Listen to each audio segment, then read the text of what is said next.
स्वागत साथियों।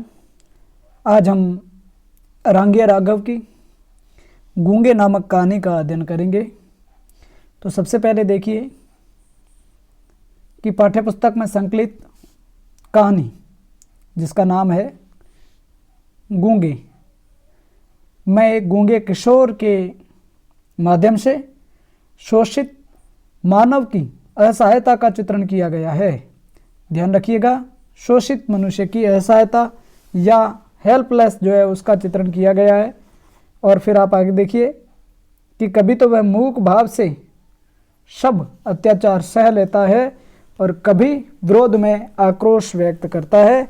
कि किस तरह से आप देखेंगे गूंगा जो बालक है वो कई बार तो बिल्कुल तकलीफ़ को सह देता है और कई बार उसका सामना करता है, तिरस्कार करता है, विरोध करता है, आक्रोश का स्वर व्यक्त करता है। और लेखक ने दिव्यांगों के प्रति समाज में व्याप्त संवेदनहीनता को रेखांकित किया है और उसके साथ यह भी समझाने की कोशिश भी की है कि उन्हें सामान्य पुरुष की तरह मानना और समझना चाहिए। यानी कि दिव्यांगों के प्रति हमारा भी दृष्टिकोण अन्य या सामान्य प्राणी की तरह होना चाहिए और उनके साथ संवेदनशील व्यवहार करना चाहिए ताकि वे इस दुनिया में अलग थलग न पड़ने पाएं। कहानी के माध्यम से लेखक ने यह कहा है कि समाज में जो लोग संवेदनहीन हैं वे भी गूंगे बहरे हैं क्योंकि अपने सामाजिक दायित्वों के प्रति वे सचेत नहीं हैं। ये इस पाठ का सबसे महत्वपूर्ण बिंदु हो जाएगा कि हमें भी, अब देखिए जो भी दिव्यांग है, चाहे वो किसी भी रूप में दिव्यांग है, उनको भी सामान्य मनुष्यों के समकक्ष मान करके और संवेदनशीलता के साथ में या एक आम व्यक्ति के तरह हम किस तरह से बर्ताव करते हैं, ठीक वैसा ही बर्ताव अपेक्षित है। तो अब देखिए मूल पाठ को आप। शकुंतला क्या नहीं जानती? कौन? शकुंतला कुछ नहीं जानती। क्यों साहब, क्या नहीं जानती? ऐसा क्या काम है जो वह नहीं कर सकती? वह उस गूंगे को नहीं बुला सकती। अच्छा, बुला दिया तो बुला दिया, बालिका ने एक बार कहने वाले की ओर द्वेष से देखा और चिल्ला उठी, दूंदे। गूंगे ने नहीं सुना। तमाम स्त्रियां खिलखिलाकर हंस पड़ी। बालिका ने मुंह छिपा लिया। तो यहाँ से ही एक व्यंग्य की शुरुआत होती है कि समाज में दिव्यांगों के प्रति संवेदनहीनता है, उसका यहाँ पर दृष्टिगोचर होता हुआ दृश्य नजर आता है। गूंगे ने नहीं सुना तो तमाम स्त्रियां हंस जाती हैं। जन्म से वज्र बहरा होने के कारण वह गूंगा है। वज्र बहरा का मतलब बिल्कुल नहीं सुनाई देता है उनको। उसने अपने कानों पर हाथ रखकर इशारा किया। सब लोगों को उसमें दिलचस्पी पैदा हो गई, जैसे तोते को राम राम कहते हैं, और सुनकर उसके प्रति हृदय में एक आनंद मिश्रित कुतूहल उत्पन्न हो जाता है। चमेली ने उंगली से इंगित किया, फिर मुंह के आगे इशारा करके गूंगे ने बताया। भाग गई। कौन? फिर समझ में आया, जब छोटा ही था तब माँ जो घूंघट काटती थी छोड़ गई क्योंकि बाप अर्थात बड़ी बड़ी मूछें मर गया था। फिर उसे पाला है किसने, यह तो समझ में नहीं आया, पर वे लोग मारते बहुत है। यानी कि जहाँ रहता है उसको तकलीफ़ और पीड़ा मिलती है। कोरोना ने सबको घेर लिया। वह बोलने की कितनी ज़बरदस्त कोशिश करता है लेकिन कुछ नतीजा नज़र नहीं आता, केवल कर्कश काएँ काएँ का ढेर, अस्फुट ध्वनियों का वमन, जैसे आदिम मानव अभी भाषा बनाने में जी जान से लड़ रहा हो। यानी कि जो उनकी बात करने का लहजा है उसमें अस्फुट ध्वनि, स्पष्ट स्वर या स्पष्ट बात नहीं होती है। चमेली ने पहली बार अनुभव किया कि यदि गले में काकल तनिक ठीक नहीं हो तो मनुष्य क्या से क्या हो जाता है। यानी कि गले की अंदर की हड्डी जिसके माध्यम से हम बोलते हैं या संप्रेषण करते हैं, कैसी यातना है कि वह अपने हृदय को उगल देना चाहता है किंतु उगल नहीं पाता। सुशीला ने आगे बढ़कर इशारा किया, मुंह खोलो, और गूंगे ने मुंह खोल दिया लेकिन उसमें कुछ दिखाई नहीं दिया। पूछा, गले में कोआ है? गूंगा समझ गया, इशारे से ही बता दिया। किसी ने बचपन में गला साफ करने की कोशिश में काट दिया और वह ऐसे बोलता है जैसे घायल पशु करा उठता है। ये एक दिव्यांग की या गूंगे की संवेदना है। शिकायत करता है जैसे कुत्ता चिल्ला रहा हो, और कभी कभी उसके स्वर में ज्वालामुखी के विस्फोट की सी भयानकता थपेड़े मार उठती है, यानी कि तीखी आवाज़, और उसमें तकलीफ और पीड़ा व्यक्त होती है। वह जानता है कि वह सुन नहीं सकता और बता बता कर मुस्कुराता है। वह जानता है कि उसकी बोली को कोई नहीं समझता, फिर भी बोलता है, अपनी बात को लोगों के सामने व्यक्त करना चाहता है। सुशीला ने कहा, इशारे गजब के करता है, अक्ल बहुत तेज है। पूछा, खाता क्या है, कहाँ से मिलता है? वह कहानी ऐसी है जिसे सुनकर सब स्तब्ध बैठे हैं। स्तब्ध यानी कि शांत, चुपचाप। हलवाई के यहाँ रात भर लड्डू बनाए हैं, कढ़ाई मांजी है, नौकरी की है, कपड़े धोए हैं, सबके इशारे हैं, लेकिन गूंगे का स्वर चीत्कार में परिणत हो गया। सीने पर हाथ मारकर इशारा किया, हाथ फैलाकर कभी नहीं मांगा, भीख नहीं लेता। भुजाओं पर हाथ रखकर इशारा किया। क्या इशारा किया? कि मेहनत का खाता हूँ और पेट बजा कर दिखाया इसके लिए, यानी कि पेट के लिए मेहनत करता हूँ, अपितु भीख नहीं मांगता हूँ। इसका मतलब ये दिव्यांग किसी पर आश्रित नहीं है, ध्यान रहना चाहिए। अपने भुजाओं के बल पर वो गूंगा है, फिर भी काम करता है। और अनाथ आश्रम के बच्चों को देखकर चमेली रोती थी। आज भी उसकी आंखों में पानी आ गया। ये सदा से ही कोमल है। सुशीला से बोली, इसे नौकर भी तो नहीं रखा जा सकता। पर गूंगा उस समय समझ रहा था, वह दूध ले आता है, कच्चा मंगाना हो तो थन काटने का इशारा कीजिए, औंटा हुआ मंगवाना हो तो हलवाई जैसे एक बर्तन से दूध दूसरे बर्तन में उठाकर डालता है, वैसी बात कहिए। यानी कि संकेत की प्रत्येक भाषा को गूंगा भलीभांति जानता है। साग मंगवाना हो तो गोल गोल कीजिए और लंबी उंगली दिखाकर समझाइए, और भी। और चमेली ने इशारा किया, हमारे यहाँ रहेगा। और गूंगे ने स्वीकार तो किया, किंतु हाथ से इशारा किया, क्या देगी? खाना। हाँ, कुछ पैसे। चमेली ने सिर हिलाया, 4 उंगलियां दिखा दी। गूंगे ने सीने पर हाथ मारकर जैसे कहा, तैयार है, 4 रुपये। यानी कि गूंगे से प्रश्न किया जाता है कि आप अगर यहाँ रहने को इच्छुक हो, तो गूंगा वैतनिक रूप से रहने को तैयार हो जाता है। सुशीला ने कहा, पछताओगी, भला ये क्या काम करेगा? मुझे तो दया आती है बेचारे पर। चमेली ने उत्तर दिया, न ही बच्चों की तबीयत बहलेगी।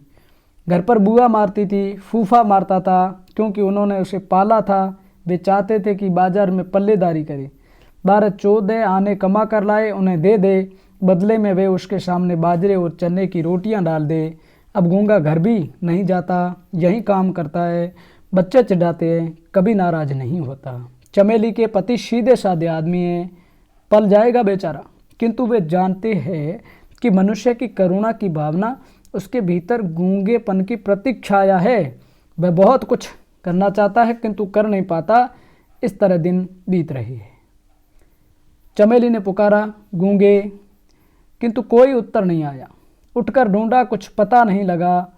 बसंता ने कहा, मुझे तो कुछ नहीं मालूम, भाग गया होगा। पति का उदासीन स्वर सुनाई दिया। सचमुच वह भाग गया था। कुछ भी समझ में नहीं आया। चुपचाप जाकर खाना पकाने लगी। यानी कि गूंगा जो है वो चमेली के घर से भाग जाता है। क्यों भाग गया? नाली का कीड़ा। एक छत उठाकर सिर पर रखती, फिर भी मन नहीं भरा। दुनिया हंसती है हमारे घर को अब एक अजायब घर का नाम मिल गया है। किस लिए? जब बच्चे और वह भी खाकर उठ गए तो चमेली बची रोटियां कटोरदान में रखकर उठने लगी। एकाएक द्वार पर कोई छाया हिल उठी। वह गूंगा था। हाथ से इशारा किया कि भूखा हूँ, यानी कि गूंगा वापस आ जाता है। काम तो करता नहीं। भिखारी फेंक दी उसकी ओर रोटियां। रोष से पीठ मोड़कर खड़ी हो गई, किंतु गूंगा खड़ा रहा। रोटियां छुई तक नहीं। देर तक दोनों चुप रहे। फिर न जाने क्यों गूंगे ने रोटियां उठा ली और खाने लगा। चमेली ने गिलास में दूध भर दिया। देखा गूंगा खा चुका है। उठी और हाथ में चिमटा लेकर उसके पास खड़ी हो जाती है और पूछती है, कहाँ गया था? चमेली जो है कठोर स्वर में पूछती है और कोई उत्तर नहीं मिला। अपराधी की भांति सिर झुक गया। सर से एक चिमटा उसकी पीठ पर जड़ गया, किंतु गूंगा रोया नहीं। वह अपने अपराध को जानता था। चमेली की आंखों से जमीन पर आंसू टपक गया। तब गूंगा भी रो दिया। यानी कि जो चिमटे की चपत थी उसमें भी एक मातृत्व की झलक थी, इसलिए गूंगा उसको सहजता के साथ स्वीकार करता है। और फिर यह भी होने लगा कि गूंगा जब चाहे भाग जाता फिर लौट आता। उसे जगह जगह नौकरी करके भाग जाने की आदत पड़ गई थी। और चमेली सोचती कि उसने उस दिन भीख ली थी या ममता की ठोकर को निसंकोच स्वीकार कर लिया था। बसंता ने कसकर गूंगे को चप्पत जड़ती। गूंगे का हाथ उठा और न जाने क्यों अपने आप रुक गया। उसकी आंखों में पानी भर आया और वह रोने लगा। उसका रुदन इतना कर्कश था कि चमेली को चूल्हा छोड़कर आना पड़ा। गूंगा उसे देखकर इशारों से कुछ समझाने लगा, क्योंकि उसको पीटा गया था। देर तक चमेली उससे पूछती रही। उसकी समझ में इतना ही आया कि खेलते खेलते बसंता ने उसे मार दिया था। बसंता ने कहा, अम्मा ये मुझे मारना चाहता था। क्यों रे? चमेली ने गूंगे की ओर देखकर कहा। वह इस समय भी नहीं भूली कि गूंगा कुछ सुन नहीं सकता, लेकिन गूंगा भाव भंगिमा से समझ गया। उसने चमेली का हाथ पकड़ लिया। एक क्षण को चमेली को लगा जैसे उसी के पुत्र ने आज उसका हाथ पकड़ लिया था। देखिए, यहाँ दूसरी बार ऐसा प्रतीत हो रहा है कि उसमें माँ और पुत्र का जो वात्सल्य होता है वो गूंगे और चमेली में दिखता है। एकाएक घृणा से उसने हाथ छुड़ा लिया। पुत्र के प्रति मंगल कामना ने उसे ऐसा करने को मजबूर कर दिया।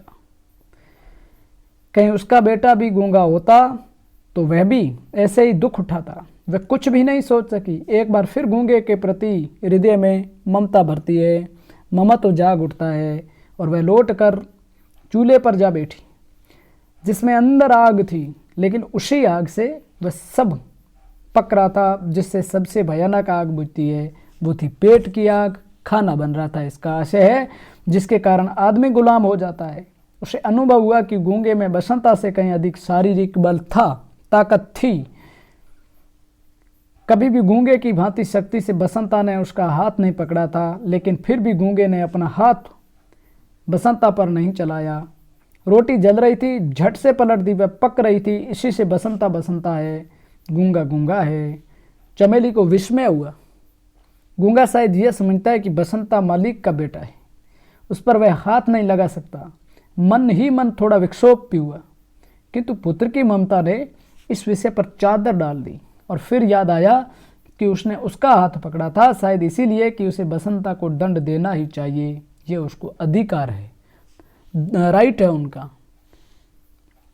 किंतु वह तब तक नहीं समझ सकी। और उसने सुना कि गूंगा कभी कभी करहा उठता था, चिल्ला उठता था, पीड़ा को अपने रुदन से व्यक्त करता था। और चमेली उठकर बाहर आई, कुछ सोचकर रसोई में लौट आई और रात की बासी रोटी लेकर के निकलती है। गूंगे, उसने पुकारा, चमेली ने पुकारा। कान के न जाने किस पर्दे में कोई चेतना है कि गूंगा उसकी आवाज़ को कभी अनसुना नहीं कर सकता। वह आया, उसकी आंखों में पानी भरा था, जैसे उनमें एक शिकायत थी, पीड़ा थी, संवेदना थी, तकलीफ थी, पक्षपात के प्रति तिरस्कार था। चमेली को लगा कि लड़का बहुत तेज है। बरबस ही उसके ओठों पर मुस्कान छा गई। का ले खा ले और हाथ बढ़ा दिया। गूंगा ईश्वर की इस सब की उपेक्षा नहीं कर सकता। वह हंस पड़ा। अगर उसका रोना एक अजीब दर्दनाक आवाज़ थी तो यह हंसना और कुछ नहीं। एक अचानक गुर्राहट सी चमेली के कानों में बज उठी। उस अमानवीय स्वर को सुनकर वह भीतर ही भीतर कांप उठी। यह उसने क्या किया था? उसने एक पशु पाला था जिसके हृदय में मनुष्यों की सी वेदना थी।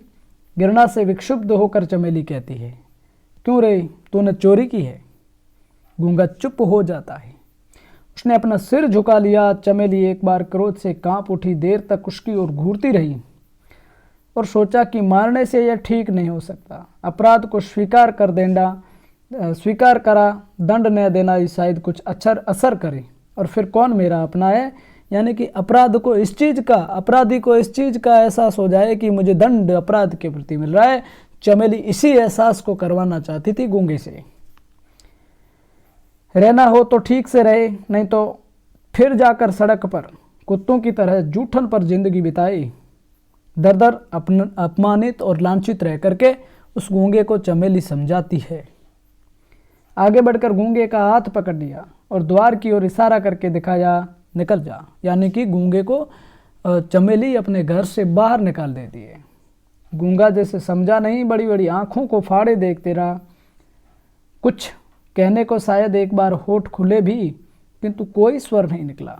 चमेली वैसे ही कठोर बनी रही। अब के मुंह से भी साथ साथ कहा, जाओ, निकल जाओ।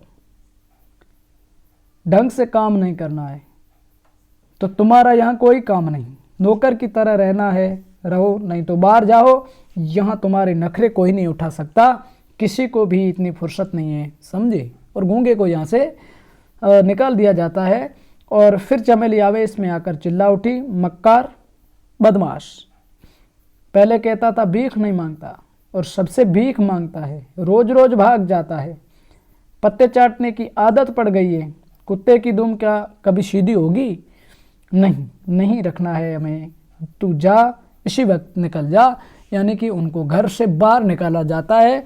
गूंगा जो है इससे पहले चमेली के घर पर रहता है, किंतु वह क्षोभ, वह क्रोध सब उसके सामने निष्फल हो गए। जैसे मंदिर की मूर्ति कोई उत्तर नहीं देती, वैसे ही उसने भी कुछ नहीं कहा। केवल इतना समझ सका कि मालिक नाराज है या मालकिन नाराज है और निकल जाने को कह रही है। इसी पर उसे अचरज और अविश्वास हो रहा था, क्योंकि वो ममता, वो मातृत्व जो है वो चमेली से उनको मिला था। इसलिए वो अपने माँ के समान उनको मानता था। इसलिए उनको लगता था कि मैं घर से बाहर नहीं जाऊं। चमेली अपने आप में लज्जित हो गई। कैसी मूर्खा है वह, बैरे से जाने क्या क्या कह रही थी, वहीं क्या कुछ सुनता है।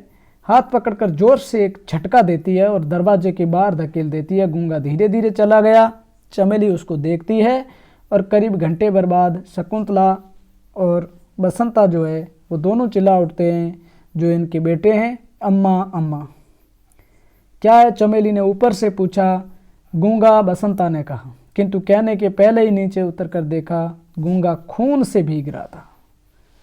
उसका सिर फट गया था। वह सड़क के लड़कों से पिटकर आया था, क्योंकि गूंगा होने के नाते वह उनसे दबना नहीं चाहता था। दरवाजे की दहलीज पर सिर रखकर वह कुत्ते की तरह चिल्ला रहा था। कितनी पीड़ा है, कितना दर्द है। और ये मूक दर्द जिसको शायद हम नहीं समझते, उस पीड़ा को, उस गूंगे की संवेदना को, लेकिन तकलीफ और पीड़ा जो है उसमें बहुत ज़्यादा है, जिनका अंदाज हमें नहीं है। और ये गूंगे ऊपर देखिए, और चमेली चुपचाप देखती रही कि इस मूक अवसाद में युगों का हाहाकार भर कर गूंज रहा है।